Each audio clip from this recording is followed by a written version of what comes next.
we're about to dive into a pretty radical theory, one that says ancient monuments, modern physics, and Holy Scripture are all connected, that they're all part of a single hidden source code.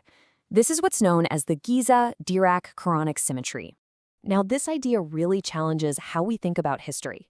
It starts with a pretty wild question. What if the fundamental equations of our reality weren't just discovered in a lab, but were actually physically carved into the desert sands thousands of years ago? You see, the core idea here is a big one. It proposes that the Great Pyramids of Giza were never tombs. Not at all. Instead, they are the physical manifestation of a mathematical equation, an equation that might just define the very structure of our universe and even our own consciousness. So let's get into it. This is the pyramid equation, where math is literally set in stone. But to really get our heads around it, we first have to completely rethink our idea of time itself. This entire theory is built on something called the dual causic framework. So forget about linear time, that straight line from the past to the future. I want you to picture a Mobius strip instead, that weird loop where the end reconnects right back to the beginning. In this view, history doesn't just end, it completes a circuit and returns. So inside this framework, the three main pyramids at Giza become the three roots of a kind of cosmic equation. The theory gives each one a number and a symbolic meaning, which it connects to specific chapters in the Qur'an. 103 stands for time, 108 for the promise, and 110 for the return. And these three numbers, 103, 108, and 110, they aren't random. They allow the theory to build a very specific cubic function. Now, this isn't just a metaphor. According to the framework, this equation right here actually governs the dynamics of a much, much deeper system.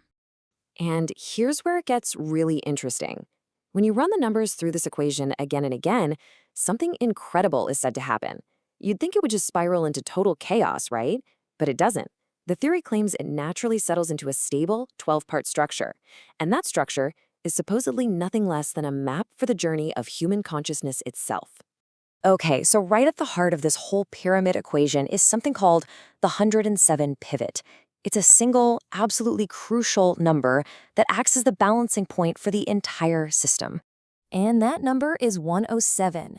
So what's so special about 107?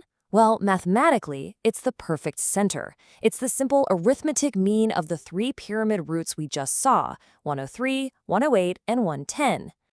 In calculus, this point has a special name. It's called an inflection point. It's the exact spot where a curve stops bending one way and starts bending the other. Think of it like the fulcrum on a seesaw. It is the mathematical key to everything. And right here, the theory makes this fascinating leap. It connects this abstract number, 107, to the physical world using a Quranic verse about iron. And think about that for a second. In astrophysics, iron is the last element a star can create through fusion. To make anything heavier, the star has to literally sacrifice itself in a supernova. And this idea of a terminal point, of sacrifice, is absolutely central to what this pivot means. Okay, so we have an ancient equation carved in stone and a physical pivot point. Now, we're going to connect all of that to the very strange world of quantum mechanics and what this theory calls the quantum soul. To get the next part, we need to just briefly touch on the Dirac equation. It's a cornerstone of modern physics. And the genius of it was showing how a single equation could describe a reality that has a built-in duality, like matter and antimatter. One source creating two distinct but totally connected outcomes. And here is the absolute linchpin. The theory proposes that the mass term in Dirac's equation, the very thing that allows reality to split into two solutions, is the physical equivalent of the 107 pivot from the pyramid equation. It's the mathematical iron gate that allows reality to split in two. So what does this split create? Well, it creates two fundamental states of being, two paths for the soul, if you will. You've got the driver, who is the active participant, moving through the world, making choices and facing trials. And then you have the witness, the passive observer, the one who just records what happens. They're two sides of the same cosmic coin, born from one single equation. But this duality, these two paths, they don't just play out in a straight line. Remember, in this framework, time itself has a totally different shape. Our standard view of time is a pretty simple, one-way street. But this Mobius recursion idea suggests history is actually a loop. The end isn't some final stop. It's a synchronization with the beginning, which completes this grand cosmic cycle. And this whole cosmic journey plays out across that 12-part structure we saw earlier. The witness follows a path of pure observation, while the driver follows a path of action, choice, and consequence. The framework even says that key figures, like Ibrahim, act as stabilizers in the system, keeping these two paths from flying apart into total chaos. So how does the cycle end? It completes in what the theory calls the Ahmed state. This is the point where everything comes back together. It's where the actor, the driver, finally learns to act with the perfect clarity and perspective of the observer, the witness. The loop closes, and the journey is finally complete.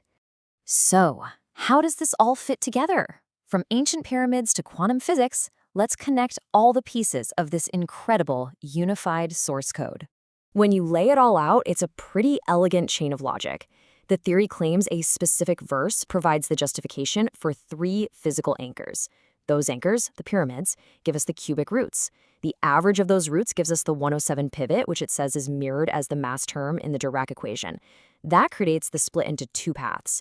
And finally, that duality plays out across a 12-node structure inside a Mobius time loop.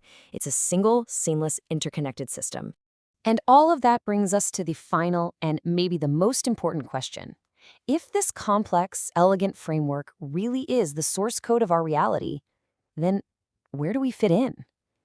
In the grand cosmic equation of your own life, are you the one acting, or are you the one just watching?